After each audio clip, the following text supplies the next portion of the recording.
प्रिय विद्यार्थियों नमस्कार। आपका हमारे इस गुरु Sikar study hub YouTube channel पर हार्दिक स्वागत है। हम बात कर रहे थे रिएक्शन इंटरमीडिएट्स के बारे में, अभिक्रिया मध्यवर्ती के बारे में। तो हमने अभिक्रिया मध्यवर्ती के अंदर फर्स्ट फ्री रेडिकल यानी मुक्त मूलक को कंप्लीट कर लिया था और उसकी जो व्याख्या थी वो हम हाइपर कॉन्जुगेशन यानी अति संयुग्मन प्रभाव के आधार पे क्लियर कर दी थी कि सबसे ज़्यादा स्टेबल कारक कैटायन 3 डिग्री आपका जो का फ्री रेडिकल अब 3 डिग्री, उससे कम 2 डिग्री, उससे कम 1 डिग्री और उससे कम सुपर 1 डिग्री होता है। उसी प्रकार सेकंड हमने पढ़ा था कारक धनायन यानी कारक कैटायन। उसके अंदर जो कारक कैटायन और कारक धनायन जो आपके होते हैं उनकी व्याख्या भी अति संयुग्मन और पॉजिटिव इंडक्टिव इफेक्ट यानी धनात्मक प्रेरण प्रभाव के आधार पर की जाती है। इसी अभिक्रिया मध्यवर्ती का जो थर्ड पार्ट आपका रहेगा वो रहेगा कारक एनायन या कारक ऋणायन। तो थर्ड हेडिंग लगाएं, कारक ऋणायन, कारक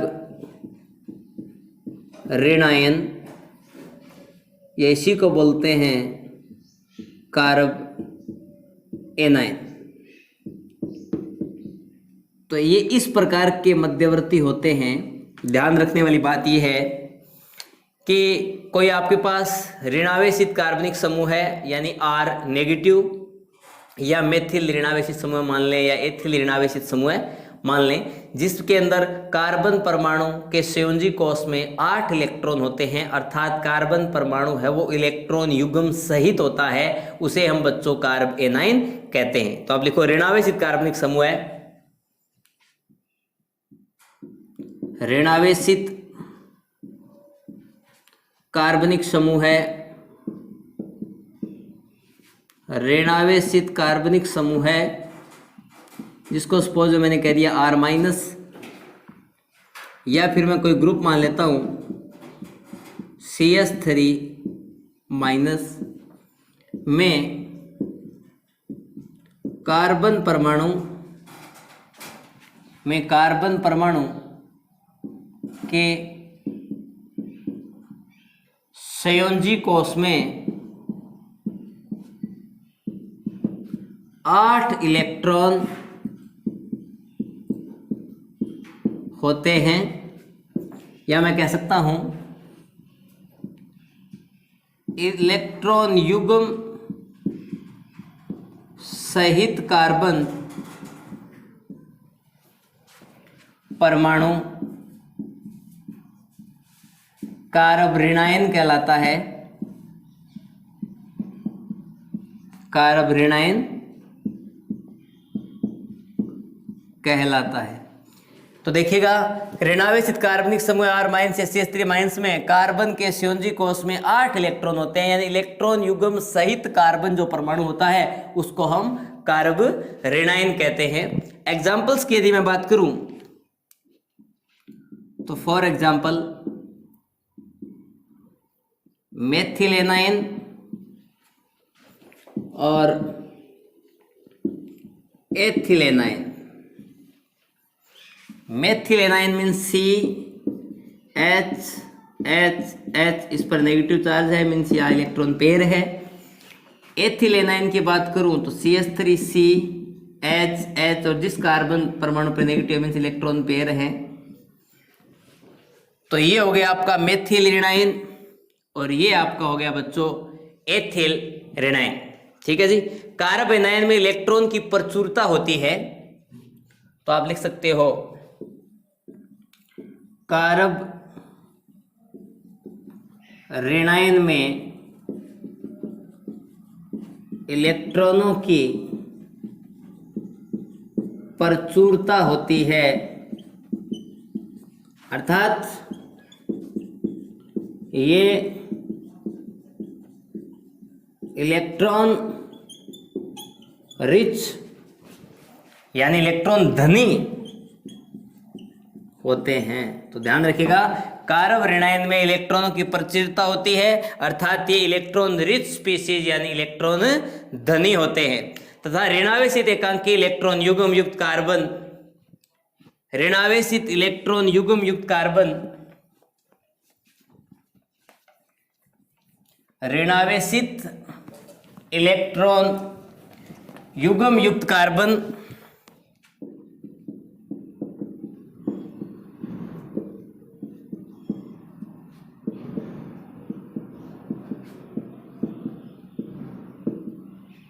sp3 संकृत होता है, ऋणावेशित इलेक्ट्रॉन युक्त जो कार्बन परमाणु होता है वो sp3 संकृत होता है, और ये अत्यधिक क्रियाशील होते हैं, और ये अत्यधिक क्रियाशील होते हैं। इनकी संरचना अमोनिया के समान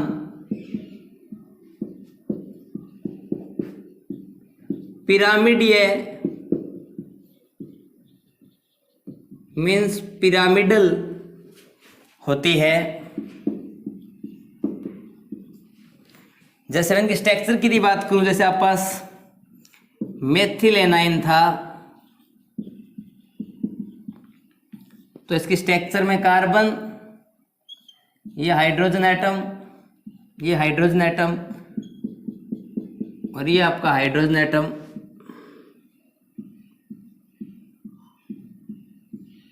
और ये इसके पास एक इलेक्ट्रॉन पेयर होता है जिसकी वजह से कार्बन पर चार्ज होता है negative, means 1 bond 2 bond 3 bond और लोन पे 4, मीन्स आयोडाइजेशन कैसा हो गया sp3। और इसकी जो स्ट्रक्चर जो है वो होगी बच्चों पिरामिडल। ये जो है ये है कार्बन के आगे साइड, और ये है कार्बन के बैक साइड, और ये कार्बन के प्लेन में ही है। तो इस टाइप की स्ट्रक्चर पाई जाती है कार्ब एनाइन की। तो ये मेन पॉइंट है, इसको ध्यान से रखें। और एक अच्छा पॉइंट इसमें नोट करने योग्य है वो ये है कि कार्ब एनाइन का निर्माण, यानी आप ऐसे बोल सकते हो कि कार्ब एनाइन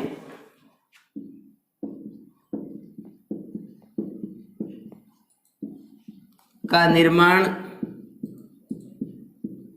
सहसंयोजक बंध के विस्मास विदलन यानी हेट्रोलाइटिक क्लीवेज के द्वारा होता है। मैंने कहा कि आपके सहसंयोजक जो बंध है, कार्ब एनाइन का निर्माण सहसंयोजक बंध के विस्मास विदलन यानी हेट्रोलाइटिक क्लीवेज के द्वारा होता है। अब इसके अंदर अपन हेडिंग लगा सकते हैं कि कार्ब एनाइन का बनना, कार्ब एनाइन कैसे बनते हैं, तो कार्ब एनाइन का बनना यानी फॉर्मेशन ऑफ कार्ब एनाइन, यानी कार्ब एनाइन का निर्माण कैसे होता है। तो देखिएगा, सपोज आपके पास कोई एल्डिहाइड ग्रुप है, सपोज ये है CH3 C double bond OH, इसकी रिएक्शन करवाई आपने OH नेगेटिव के साथ।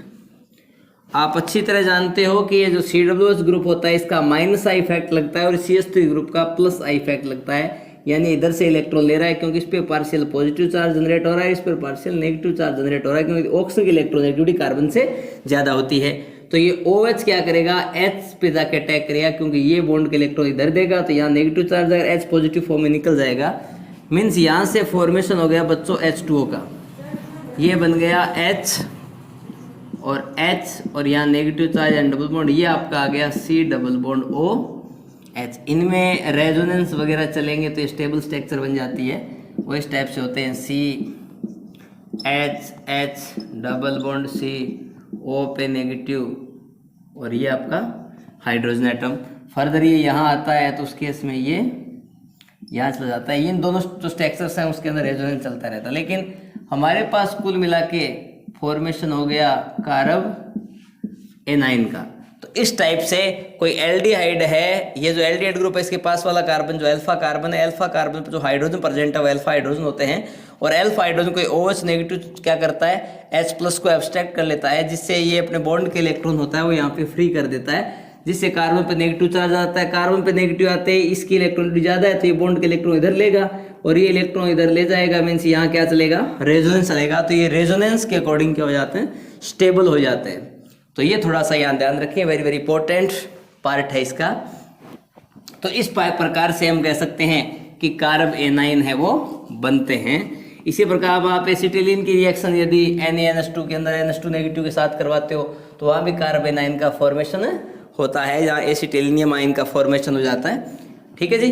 नेक्स्ट यदि हम बात करें कि यदि कार्ब एनाइन में ऋणावेश कार्बन परमाणु sp3 संकृत होता है और एक sp3 संकृत कार्बन में एकांकी इलेक्ट्रॉन युग्म होता है और यह कक्षा गतिवापन में भाग नहीं लेता, अतः मेथिल कार्ब एनाइन क्या करती, अमोनिया के समान बच्चों पिरामिडीय होती है।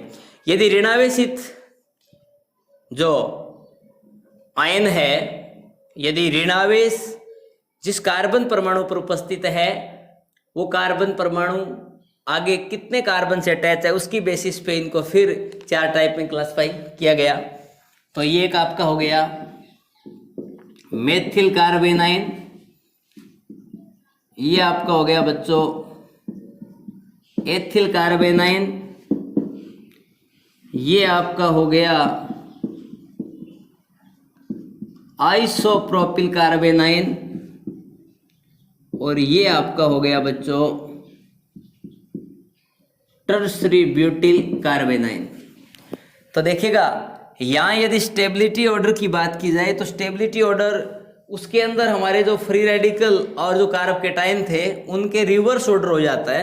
वहाँ जो स्टेबिलिटी का ऑर्डर का वो सबसे ज़्यादा किसके अंदर था, 3 डिग्री में, उससे कम 2 डिग्री में, उससे कम 1 डिग्री में, सबसे कम सुपर 1 डिग्री में। लेकिन इनके अंदर जो स्टेबिलिटी का ऑर्डर है ये सबसे, ये इसका नाम क्या है, methyl carb A9, this ethyl carb A9, this isopropyl carb A9, this tertiary butyl carb A9. यानी ये जो आपका होता है ये होता है सुपर 1 डिग्री, ये आपका होता है बच्चों 1 डिग्री, ये आपका होता है 2 डिग्री, और ये जो आपका होता है 3 डिग्री। ठीक है जी। तो इनके अंदर स्टेबिलिटी का ऑर्डर सबसे ज़्यादा स्टेबल होता है सुपर 1 डिग्री, उससे कम स्टेबल होता है 1 डिग्री, उससे कम स्टेबल होता है 2 डिग्री, और सबसे कम स्टेबल होता है 3 डिग्री। इसका रीजन क्या है देखिएगा, जैसे जैसे डिग्री बढ़ रही है वैसे वैसे CH3 का कौन सा इफेक्ट बढ़ रहा है जो हम पहले पढ़ चुके हैं। जैसे जैसे डिग्री बढ़ रही है, डिग्री इंक्रीज हो रही है, वैसे वैसे CH3 के +I इफेक्ट क्या हो रहे हैं जी, इंक्रीज हो रहे हैं। और जैसे जैसे CH3 के +I इफेक्ट इंक्रीज हो रहे हैं वैसे वैसे नेगेटिव जिस कार्बन एटम पे प्रेजेंट है उस कार्बन एटम पे इलेक्ट्रॉन और दिए जा रहे हैं, मीन्स कार्बन एटम पे इलेक्ट्रॉन डेंसिटी बढ़ रही है। और कार्बन एटम पर इलेक्ट्रॉन डेंसिटी बढ़ रही है, इसका मतलब कार्बन की आगे कहीं इलेक्ट्रॉन देने की टेंडेंसी बढ़ रही है, और इलेक्ट्रॉन देने की टेंडेंसी बढ़ रही है बच्चों, इसका मतलब उसकी रिएक्टिविटी बढ़ रही है। और आप जानते हो कि reactivity inversely proportional to stability, यानी अभिक्रियाशीलता होती है वो स्थायित्व के व्युत्क्रमानुपाती होती है। तो ये आप जो ऑर्डर है वो किसकी बेसिस पे याद रखते हो, तो ध्यान रखना, नीचे लिख दो, इस प्रकार के स्थायित्व की व्याख्या, इस प्रकार के स्थायित्व की व्याख्या अति संयुग्मन तथा +I प्रभाव के द्वारा की जाती है। यानी इस प्रकार के स्थायित्व की जो व्याख्या है वो या तो हाइपर कॉन्जुगेशन यानी व्याकरणात्मक प्रभाव और +I प्रभाव के द्वारा की जा सकती है। तो यहाँ ध्यान रखने वाली बात यह है कि ये जो आपके हैं वो 3 आपको मैंने अभिक्रिया मध्यवर्ती बताए। अभिक्रिया मध्यवर्ती कितने बताए आपको मैंने? 3। तो तीनों के बारे में अपन यदि शॉर्ट नोट की बात करें, एक बार आपका रिवीजन भी हो जाएगा, तो आप क्या करें, एक टेबल बनाएं और उस टेबल में एक साइड तो लिखें फ्री रेडिकल। फ्री रेडिकल बच्चों जिसको हम बोलते हैं मुक्त मूलक। एक साइड लिखें कार्बोकेटाइन या जिसको हम बोलते हैं बच्चों कारब धनायन, और एक साइड लिखें कारब एनायन, मीन्स आप लिख सकते हैं कारब ऋणायन। ठीक है जी, ये आप एक टेबल बना लें ताकि आपको टेबल के अंदर तीनों को इजीली बताया जा सके, ताकि आप इजीली इनको याद रख सकें। एक साइड लगा लो सीरियल नंबर। ठीक है जी, तो यहां देखो नंबर 1, फ्री रेडिकल का फॉर्मेशन कैसे होता है? कोवलेंट बॉन्ड के हेट्रोलाइटिक होमोलाइटिक क्लीवेज से, यानी homolytic cleavage of covalent bond. Homolytic cleavage होता है कोवलेंट बॉन्ड में, तब जाके फॉर्मेशन होता है मुक्त मूलकों का। और कार्बोकेटाइन कैसे बनते हैं? Heterolytic cleavage of covalent bond, यानी जब विस्मास विदलन होता है सहसंयोजक बंध में। और यहां भी same heterolytic cleavage of covalent bond. Covalent bond में हेट्रोलाइटिक क्लीवेज होता है, तब इनका फॉर्मेशन होता है। सेकंड पॉइंट की यदि मैं बात करूं, ये होते हैं बच्चों आपके रिएक्शन इंटरमीडिएट। ये भी आपके होते हैं रिएक्शन इंटरमीडिएट, और ये भी आपका होता है रिएक्शन इंटरमीडिएट। ये पॉइंट आपने याद रखा। थर्ड पॉइंट की बात करूं, फ्री रेडिकल के अंदर कार्बन एटम का हाइब्रिडाइजेशन होता है बच्चों sp2। कार्बोकेटाइन में जो हाइब्रिडाइजेशन होता है वो भी बच्चों होता है sp2, लेकिन जो कार्ब एनाइन होते हैं वह आपका हाइब्रिडाइजेशन होता है वो होता है बच्चों sp3। चौथे की यदि बात करूं तो आपके जो फ्री रेडिकल होते हैं उनका ऑर्डर होता है 3 डिग्री, उससे कम 2 डिग्री, उससे कम 1 डिग्री, सबसे कम सुपर 1 डिग्री। ये ऑर्डर किसका है बच्चों? स्टेबिलिटी का। किसका ऑर्डर है? स्टेबिलिटी का। और यहाँ जो ऑर्डर है वो क्या है? 3 डिग्री, उससे कम 2 डिग्री, उससे कम 1 डिग्री, सबसे कम होता है बच्चों सुपर 1 डिग्री। यहाँ जो ऑर्डर है वो चेंज हो जाता है, सब ज़्यादा होता है सुपर 1 डिग्री, उससे कम होता है 1 डिग्री, उससे कम होता है बच्चों 2 डिग्री, उससे कम होता है 3 डिग्री। ठीक है, उसके बाद 5वें पॉइंट की यदि मैं बात करूं, इसको एक्सप्लेन करने के लिए कौन सा इफेक्ट काम करता है? Hyper conjugation. कौन काम करता है? हाइपर कॉन्जुगेशन, यानी अतिसंयुग्मन। यहां काम करते हैं बच्चों hyper conjugation and plus I effect, और यहां भी काम करते हैं बच्चों hyper conjugation and plus I effect. तो ध्यान रखें, पहली इंपॉर्टेंट बात यह है कि होमोलाइटिक क्लीवेज से फ्री रेडिकल का फॉर्मेशन होता है, हेट्रोलाइटिक क्लीवेज से कार्बोकेटाइन और कार्ब एनाइन का फॉर्मेशन होता है। ठीक है जी। रिएक्शन इंटरमीडिएट, तीनों के तीनों ही रिएक्शन इंटरमीडिएट होते हैं, यानी अभिक्रिया मध्यवर्ती होते हैं। इनके अंदर जिस कार्बन परमाणु पर रेडिकल हो उसका हाइब्रिडाइजेशन sp2 होता है, जिस कार्बन परमाणु पर पॉजिटिव उसका हाइब्रिडाइजेशन sp2 होता है, जिस कार्बन परमाणु पर नेगेटिव उसका हाइब्रिडाइजेशन sp3 होता है। यहाँ इसकी स्टेबिलिटी का ऑर्डर 3 डिग्री, उससे कम 2 डिग्री, उससे कम 1 डिग्री, उससे कम सुपर 1 डिग्री। वैसा ही कार्बोकेटाइन में 3 डिग्री, उससे कम 2 डिग्री, उससे कम 1 डिग्री, उससे कम सुपर 1 डिग्री। और यहाँ जो ऑर्डर होता है वो सबसे ज़्यादा सुपर 1 डिग्री, उससे कम 1 डिग्री, उससे कम 2 डिग्री, उससे कम 3 डिग्री। उसके बाद बात करें यहाँ हाइपर कॉन्जुगेशन के द्वारा इस जो रिएक्शन इंटरमीडिएट फ्री रेडिकल को एक्सप्लेन कर सकते हैं, या एक्सप्लेन करने के लिए हाइपर कॉन्जुगेशन और प्लस आई इफेक्ट चाहिए, और इसके एक्सप्रेशन के लिए भी हाइपर कॉन्जुगेशन और प्लस आई इफेक्ट चाहिए। एक बात मैं और बता सकता हूं कि आपके जो फ्री रेडिकल जो होते हैं, यहाँ आप लिख सकते हो 6 नंबर पॉइंट, फ्री रेडिकल जो होते हैं इनके पास अनपेयर्ड इलेक्ट्रॉन होता है, अनपेयर्ड इलेक्ट्रॉन, इसलिए इनकी जो नेचर होती है वो होती है बच्चों पैरामैग्नेटिक। पैरामैग्नेटिक का मतलब होता है अनुचुंबकीय, और इनके पास पेयर्ड इलेक्ट्रॉन होते हैं, और पेयर्ड इलेक्ट्रॉन होते हैं इसलिए इनकी जो नेचर होती है वो होती है बच्चों डायमैग्नेटिक। कैसी होती है? डायमैग्नेटिक यानी प्रतिचुंबकीय। तो ये आपके एक साथ मैंने कंप्लीट करवा दिए रिएक्शन इंटरमीडिएट यानी कार्ब कैटायन, कार्ब एनायन और फ्री रेडिकल। और नेक्स्ट वीडियो में हम बात करेंगे अटैकिंग रिएजेंट या टाइप्स ऑफ रिएजेंट, जो कौन कौन से होते हैं, न्यूक्लियोफाइल और इलेक्ट्रोफाइल, नाभिक स्नेही और इलेक्ट्रॉन स्नेही। तब तक के लिए ओके।